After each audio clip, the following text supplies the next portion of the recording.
Good morning all of you. तो बच्चों, हम पाठ पढ़ रहे थे घीसा।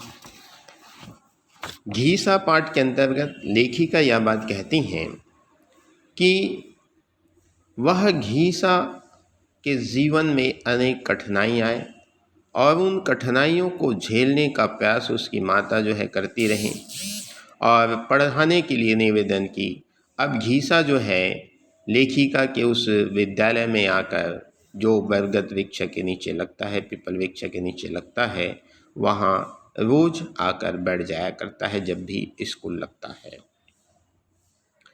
पढ़ने उसे सबसे पहले समझने, उसे व्यवहार के समय याद रखना बड़ा अच्छा लगता था और जो पढ़ा हुआ कोई बात है उसे व्यवहार में याद रखना, व्यवहार में उतारना उसकी स्मरण शक्ति को बताता था।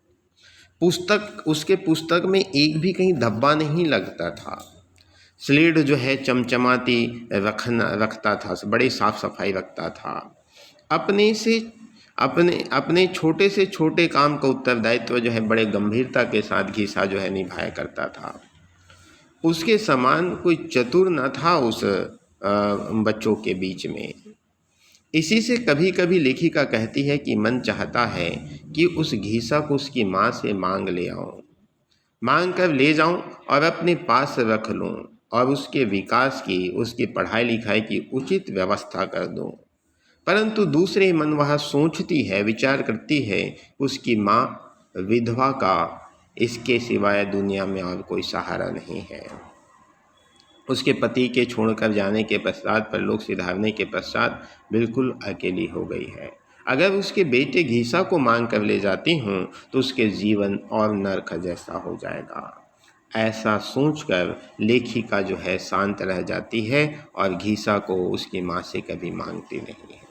वास्तव में उसके गुरु भक्ति को देखकर उसकी मातृ भक्ति के संबंध में कोई संदेह नहीं रह जाता है। घीसा जो है वहीं और उन्हीं कठोर परिस्थितियों में रहा जहां क्रूरतम नियति ने केवल अपने मनोविनोद के लिए उसे रख दिया था। शनिवार के दिन वह अपने छोटे दुर्बल हाथों से पीपल की छाया को गोबर मिट्टी से पीला चिकनापन दे आता था, अर्थात गोबर की पानी से उस जहाँ पे बैठते थे पढ़ने लिखने, पीपल की छाया को, उसे वो लीप बाहर देता था।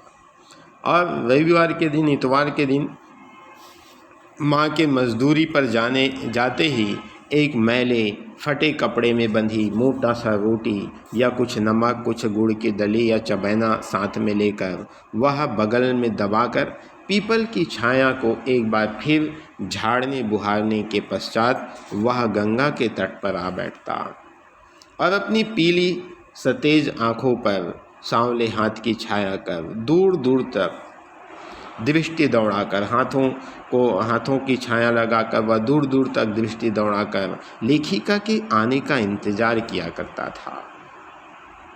और अगर थोड़ी सी भी नीली सफ़ेद नाव की झलक दिखाई पड़ती थी, वैसे वह अपनी पतली टांगों पर तीर के समान उड़ता हुआ, बिना नाम लिए हुए भी अपने साथियों को सुनाने के लिए गुरु माता कहकर बार बार दोहराने तिहराने लगता था। फिर नीचे पेड़ के नीचे पहुंच जाता था। न जाने कितनी बार दोहराता तिहराता था।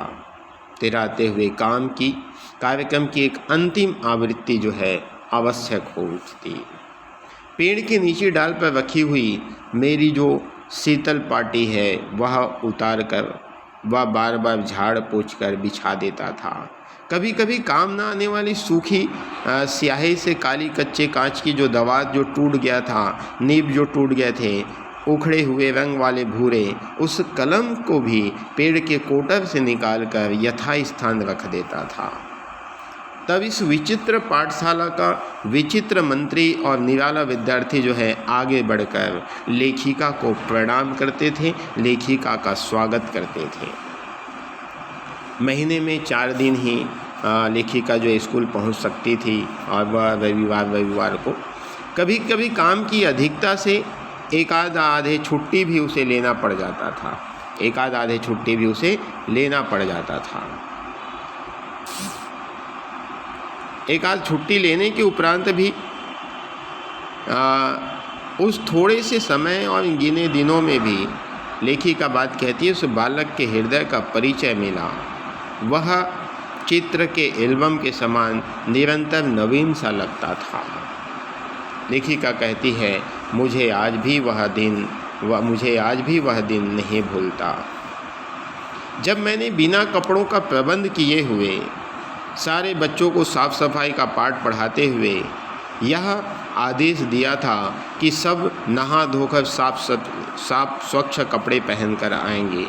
दूसरे दिन सारे बच्चों को देखकर ऐसा लग रहा था कि कोई जो है अपने कपड़ों को गंगा जल में ऐसे धोए थे कि वास्तव में नया सा लग रहा था। कुछ बच्चे जो हैं घिस कर नहाए थे या घिस कर अपना हाथ पैर धोए थे, ऐसा लग रहा था कि अलग से उनके हाथ पैर को जोड़ा गया हो। कुछ बच्चों के मलिन शरीर में ऐसा लगता था कि मानो मलिन शरीर पर वह मैल जो है रेखाओं में विभक्त हो गया था। और कुछ ने तो सारे झंझट छोड़कर कपड़े उतार कर घर में कपड़े उतार कर स्कूल आ गए थे। इस प्रकार से अस्थि पंजर जो है दिखाई दे रहा था कुछ बच्चों के। बड़ा आश्चर्यजनक स्कूल था, पर घीसा गायब था वहाँ से। पूछा गया घीसा कहाँ है, तो मानो सारे लड़के जो हैं घीसा के संबंध में बताने के लिए आतुर थे। कुछ ने कहा कि एक एक शब्द जोड़कर समझने के बाद पता चला। कुछ ने कहा उनकी अनुपस्थिति का कारण पूछने पर कुछ ने कहा कि घीसा माँ से कपड़ा धोने के लिए साबुन मांग रहा था, लेकिन उसे साबुन नहीं मिला। माँ को मजदूरी के पैसे मिले नहीं और दुकानदार जो है अनाज के बदले साबुन दे नहीं रहा था। कल रात को माँ को पैसे मिले और आज सवेरे वह सब काम छोड़कर पहले साबुन लेने गई है, अभी लौटी है। अब घीसा जो है कपड़े धो रहा है और कपड़े धोने के पश्चात नहाकर वह स्कूल आएगा। अब घीसा जो है नहा धोकर साफ कपड़े पहनकर आना कहा गया है, इसलिए उस अभागे के पास कपड़ा तो था ही नहीं। किसी दयावती का दिया हुआ एक पुराना सा कुर्ता है जिसकी एक आस्तीन जो है आधी फटी थी और एक अंगूछा सा फटा टुकड़ा जो है जब घीसा नहाकर गीला अंगूछा लपेटे और आधा भीगा कुर्ता पहने अपराधी के समान लेखिका के सामने आकर खड़ा हुआ, तब लेखिका की आंखें ही नहीं बल्कि लेखिका का रोम रोम जो है गीला हो गया था। उस समय समझ में आए कि द्रोणाचार्य ने अपने भील शिष्य से अंगूठा कैसे कटवा लिया था। एक दिन न जाने क्या सोचकर विद्यार्थियों के लिए 5-6 सेर जलेबियाँ लेखिका लेकर आई, पर कुछ तोलने वाले की सफाई से, कुछ तुलवाने वाले की समझदारी से और कुछ वहाँ की छीना झपटी के कारण प्रत्येक को 5 से अधिक न मिल सकी। एक कहता था मुझे एक कम मिली, दूसरे ने बताया मेरी अमुक ने छीन ली, तीसरे को घर में सोते हुए छोटे भाई के लिए चाहिए, चौथे को किसी और की याद आ गई। पर इस कोलाहल में अपने हिस्से की जलेबियां लेकर घीसा कहीं खिसक गया था। यह कोई नहीं जान सका कि एक नटखट अपने साथी से कह रहा था, सार एक ठो पिलवा पाले है, ओही का दे बर गा होही। पर लेखिका कहती संकोच दृष्टि चुप रह गया।